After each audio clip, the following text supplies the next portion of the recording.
Bonjour, dans cette session, on va commencer par chapitre 2, méthode de prophylaxie et thérapeutique antimicrobienne. Et on va voir l'activité 1, vaccination et sérothérapie. Dans cette activité, on va voir la définition de la vaccination, expérience de vaccination, évaluation et carnet de vaccination. Premièrement, en quoi consiste la vaccination? Alors, la vaccination consiste à inoculer un antigène rendu non pathogène, microbe atténué, afin de déclencher une réponse immunitaire.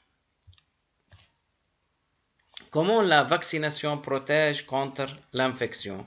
Il y a une expérience historique de Pasteur sur le choléra de poule. Ayant oublié des cultures de bacilles cholériques pendant quelque temps, Pasteur s'est livré à des injections de culture à des poules. Il a écrit l'écriture suivante.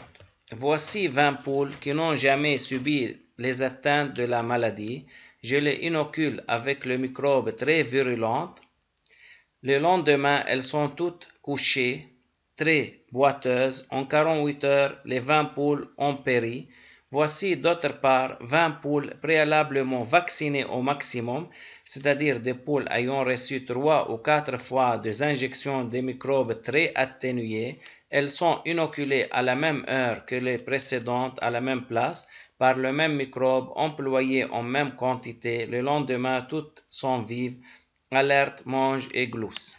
Alors, c'est l'extrait de carnet d'expérience de Pasteur, septembre 1885. Alors, comme vous voyez, Pasteur, en premier temps, il a injecté à des lots de poules qu'on appelle l'OA une seule injection de culture virulente, les poules meurent, mais il a injecté sur d'autres lots de poules, première injection de culture de choléra non virulente.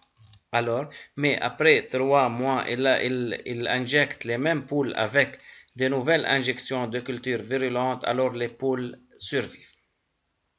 Alors, Pasteur donne les résultats suivants. Il a fait des mesures de la quantité des anticorps anti-choléra dans le plasma. Il trouve les résultats suivants. Alors, après l'injection du vaccin du choléra, le taux d'anticorps est faible, comme vous voyez, et baisse rapidement, indiquant une réponse immunitaire primaire. Après l'injection des bactéries virulentes, le taux d'anticorps est plus élevé et leur durée dans le plasma est plus importante, ce qui indique une réponse plus importante, ce qui indique une réponse, comme on a dit, immunitaire secondaire. Alors le vaccin a provoqué une mémoire immunitaire du microbe. Alors, placez dans le cadre bleu les caractéristiques du vaccin. Comme on a dit, le vaccin est spécifique. Alors, le vaccin est spécifique, il est préventif, il est immunogène et il est non pathogène. Alors, ce sont les caractéristiques d'un vaccin. Comme on a dit, le vaccin est spécifique, préventif, non pathogène et immunogène. Spécifique, c'est-à-dire lorsqu'on a vacciné contre le choléra, alors notre corps est protégé uniquement contre le choléra.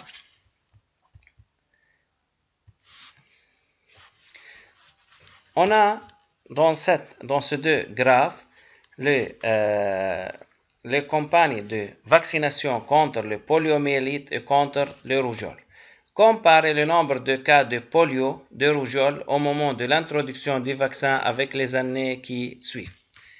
Dans le cas de polio, avant la vaccination du polio, le nombre de cas était 40 pour 1000, alors qu'après la vaccination 1955, ce nombre a diminué considérablement au fil des années pour devenir nul. Alors, comme vous voyez dans ce graphe, suite à l'introduction du vaccin polio, le nombre de cas malades diminue jusqu'à s'annuler. C'est la même chose pour le rougeole. Alors, avant la vaccination de la rougeole, le nombre de cas était de 450 pour 1000, alors qu'après la vaccination 1965, ce nombre diminue considérablement pour devenir nul.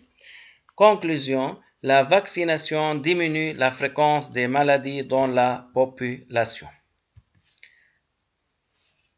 À quoi servent les rappels?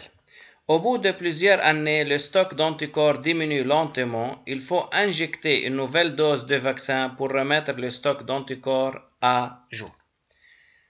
Quels sont les vaccins obligatoires au Liban? Alors, au Liban, il y a plusieurs types de vaccins qui sont obligatoires, comme HB, l'hépatite, D, diphtérie, T, tétanos, coqueluche, PO, polio, RG, rougeole, RB, rubéole, OR, oreillon, HAE, hémophilus, influenza. Et à nos jours, il y a le vaccin contre le COVID-19, ou bien qu'on appelle alors qui est un type de virus coronaire.